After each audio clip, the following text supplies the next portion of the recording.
Bienvenido a nuestra audiencia de la Nueva Prudencia. Nos acompaña nuevamente Tere Gabriel. Tere, ¿cómo estás hoy? Un gusto estar aquí de nuevo, estoy feliz. Vamos a empezar otra vez con el tema. Me gusta mucho este tipo de cápsulas, compartir con ustedes. Gracias, Tere, bienvenida. Gabriel, ¿cómo estás tú? Igual que Tere, muy animado y qué bueno que a pesar de días ajetreados y siempre habiendo cosas que hacer, nos permitamos unos breves minutos para poder compartir algo que eventualmente podría serle de utilidad a alguna persona, ¿no? Gracias a los dos por estar aquí, ¿no? Y pues vamos a tocar en mesa un tema que dirías tú está en boga, ¿no? Que es justamente la migración, pero por supuesto que desde una perspectiva laboral. ¿Qué deberíamos entender por la migración desde lo que es materia laboral, Gabriel? Bueno, la migración para empezar, yo lo diría que es un derecho humano. La movilidad es un derecho humano, el libre tránsito, pero el ser humano ha puesto fronteras y a las fronteras les ha puesto muros y eso crean conflictos y entonces esto no debería ser así. Deberíamos de definir entonces la migración laboral como la movilidad que hace una persona desde un país de origen hacia otro país de destino con la finalidad de buscar mejores oportunidades de trabajo desde una perspectiva muy en referencia a lo laboral. Si lo hablamos de manera en un contexto totalmente, un lato sensu, un sentido muy amplio, el tema de la migración obedece a diferentes factores que ahorita vamos a ir platicando cuáles son los factores o las causas que originan que una persona tenga que buscar nuevos horizontes, ¿no? Me gustaría, antes de entrar a ello, poder mencionar que no debemos de confundir a las personas migrantes de las personas refugiadas, porque las personas migrantes están buscando moverse a otro país en función de ciertas causas que ahorita platicaremos, mientras que las personas que están buscando asilo o refugio lo hacen ya sea a consecuencia de la violencia que hay en su país, ya sea por la delincuencia organizada o por una persecución que puede ser por cuestión política, por cuestión étnica, por cuestión religiosa, por cuestión de género o por algunos otros factores bélicos, por decirle de alguna manera, ¿no? Creo que dejas el concepto muy claro, ¿no? Hablamos de migración laboral, justamente de mejorar la calidad de vida a buscando en otro lugar. Los factores que llevan a estas personas a tomar la decisión de moverse de donde están implica que estén buscando algo mejor, ¿no? Porque donde se encuentran no están viendo salida, ¿no? ¿Podría mencionar las causas que normalmente acompañan a este tipo de situaciones? Sí, sin duda la mejora de la calidad de vida es el motor que mueve a las personas, la calidad de vida, y en muchas ocasiones ni siquiera es en primera persona, sino lo que lo están haciendo o el sacrificio es en función a los jóvenes o a los niños, es decir, que esperan que sus hijos puedan mejorar la calidad de vida. ¿Qué son las causas que la originan? La principal o la más importante obedece a un factor de pobreza, ¿no? La pobreza, la situación precaria en la que ellos viven en su lugar de origen es tal que poco se pierde buscando nuevas oportunidades. También no solamente la pobreza es sin duda la más importante, pero también hay otras. Por ejemplo, la educación. Muchas personas se mueven porque están buscando mejor educación hacia aquellos que son sus hijos. De hecho, esto me da la pauta para mencionar que Estados Unidos, que es el país por la frontera con la que tenemos con nuestro país vecino del norte, es el país que más mexicanos recibe en todo el mundo por obvias razones, ¿no? Y hay figuras que se han acuñado como el DACA o el Dreamer, que son dos figuras jurídicas en donde el gobierno estadounidense ha procurado regular que aquellos hijos de personas migrantes regresen a su lugar de origen, lo cual ha generado mucha polémica y lo cual ha tenido una connotación un poco política y que afortunadamente y gracias a la Suprema Corte de los Estados Unidos ha dejado sin efectos el famoso DACA, que implicaba, de acuerdo con la política de Trump, de que los hijos se hicieran mociones para que los hijos nacidos en México, pero que los padres los llevaron ahí, puedan regresar a su país, ¿no? Entonces las causas redefiniendo son estas, ¿no? La pobreza, la falta de educación, otros factores que incluso ni siquiera tienen que ver con la persona, sino obedece a cuestiones de la naturaleza. El caso más común que se nos puede venir a la mente es el tema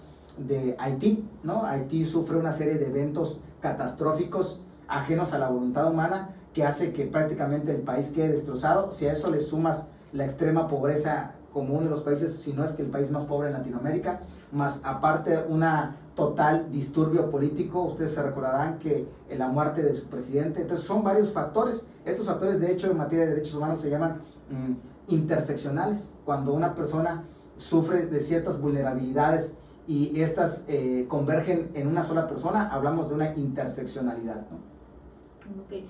Nos compartes ya el abanico de causas o las razones que nos pueden hacer movilizarnos, pero me gustaría saber si nos puedes compartir si el único desafío que enfrentamos ante la figura de migrantes es la movilización o hay algunos otros desafíos que atraviesan. Sí, por supuesto, una serie de vicisitudes desde el inicio, desde lo que comienza, porque es dejar el lugar y la añoranza de donde creciste, y hasta el punto en el que llegan, si tienen suerte, ocurren una serie de vicisitudes, como yo mencionaba, que van no solamente vulnerando a la persona, sino que además va haciendo que a medida que va ocurriendo vaya perdiendo ciertas cosas. En el mayor de los casos, cuando llegan ahí, en muchos de estos casos, llegan ya sin una identidad, es decir, llegan sin documentos, llegan incluso a veces sin ningún nombre, les piden que les cambien los nombres, llegan sin el dinero que lograron a llegarse para poder atravesar, ya fueron presas de defraudadores o depredadores, pero además no solamente de ello, no solamente en lo patrimonial, sino también a la persona, llegan a haber violaciones, y no solamente eso, sino en muchos de los casos llega incluso a caer la muerte. Pero en aquellos casos hay cosas peores que eso, y entonces una vulnerabilidad a las personas migrantes llevadas al extremo, yo las he catalogado o las he mencionado como una circunstancia de extrema violación a los derechos humanos, y esto llega a rayar en una esclavitud moderna como es la trata de personas. Entonces, en el trayecto de su lugar de origen a su lugar de destino, pasan por ciertos filtros donde personas las captan, las toman y hacen de ellos una verdadera comercialización de estas personas, y desafortunadamente nuestro país no está exento de ellos, y en las fronteras norte de nuestro país se da mucho esto, ver muchas niñas, muchas mujeres y muchos niños también migrantes siendo presas y objeto de abusos físicos, sexuales, que rayan en una trata de personas, que no es otra cosa más que una esclavitud moderna, ¿no? Prácticamente ultrajan la dignidad como persona y se vuelven meramente objetos, ¿no? Me gustaría que nos pudiera comentar un poco sobre el marco legal o qué legislación, ya sea internacional o nacional, está ahí para proteger a este tipo de personas que se encuentran en esta situación. Muy bien. Hablando particularmente de la legislación nacional, por supuesto que existe un cúmulo de legislación que protege. Luego habría que ver de la eficacia en la práctica, ¿no? Es decir, que tenemos un cuerpo normativo muy sólido, donde reconocen la figura de la persona migrante, donde se reconocen sus derechos, y además existen protocolos que buscan la inclusión y que buscan la empatía, la simpatía para este grupo y para este sector. A nivel internacional, ni se diga, la organización que se encarga en el ámbito internacional de esto es la OIM, que es la Organización Internacional de Migración, que coadyuva con la OMS, que es la Organización Mundial de la Salud, que coadyuva con la OIT, que es la Organización Internacional de Trabajo, todas ellas lideradas por su órgano supremo, por decirlo de alguna manera, que es la Organización Nacional de las Naciones Unidas. Y estas tienen ciertos instrumentos internacionales que van desde recomendaciones hasta determinadas convenciones y documentos que México ha firmado, a los que México se ha adherido, y que al haberse adherido, por supuesto que son ley en nuestro país, y que un migrante podría invocar en su beneficio cuando considere que se le está violando un derecho, ¿no?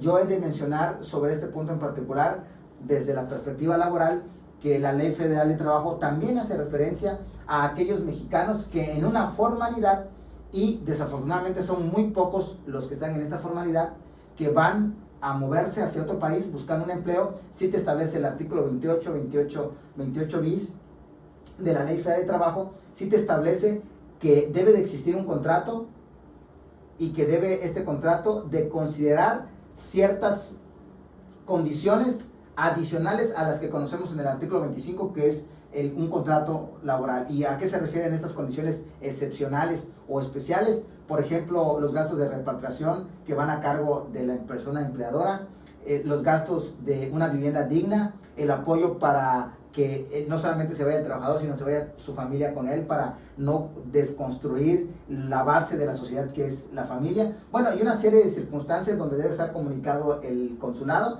y además este documento o este contrato deberá estar avalado, verificado por el Centro Federal de Registro Laboral, el CFECOREL, ¿no? Entonces creo que tenemos una legislación muy sólida, tanto nacional o regional como internacional. La eficacia de ello me parece que es la gran área de oportunidad, ya que este marco normativo sí da una pauta en mayor prelación a aquellos que sí tienen documentos y aquellos que sí están buscando esta formalidad.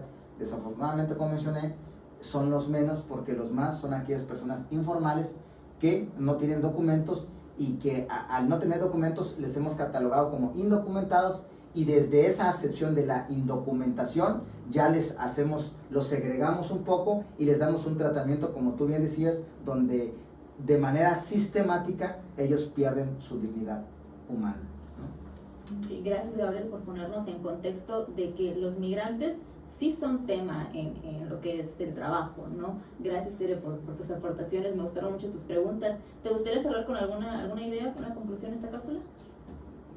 Bueno, si me lo permites, solamente mencionar que tanto el país de destino como el país de origen se benefician de esta movilidad. Yo solamente me sumo a la corriente que prevalece en la comunidad académica, en el que estamos en un mundo móvil y la migración es un derecho humano, y que entonces tanto las administraciones de los países de destino como los de origen deberían entender qué tanto nos beneficiamos de esta concurrencia o esta movilidad que hace que haya una dinámica en el flujo migratorio. Solamente para sostener lo que yo menciono, compartiré un dato, ¿no? Compartiré un dato en el que el país de destino o que cobija al migrante recibe muchos beneficios, desde la mano de obra hasta el pago de impuestos y un consumo local. Se ve beneficiado más que incluso el país de origen donde se enviarán las remesas. Es un ganar-ganar. Entonces, cuando demos cuenta que esta misma movilidad hace que el mercado sea totalmente dinámico, quitaremos fronteras, derribaremos los muros, y lo que haremos es trabajar y enfocarnos en generar políticas públicas que permita esto que sea mucho más ágil, ¿no? Esos serían mis comentarios finales. Sin duda el tema de los migrantes es materia de estudio en el mundo del trabajo, ¿no? Les agradezco nuevamente a los dos por estar aquí en mesa, y hasta luego, a nuestra audiencia.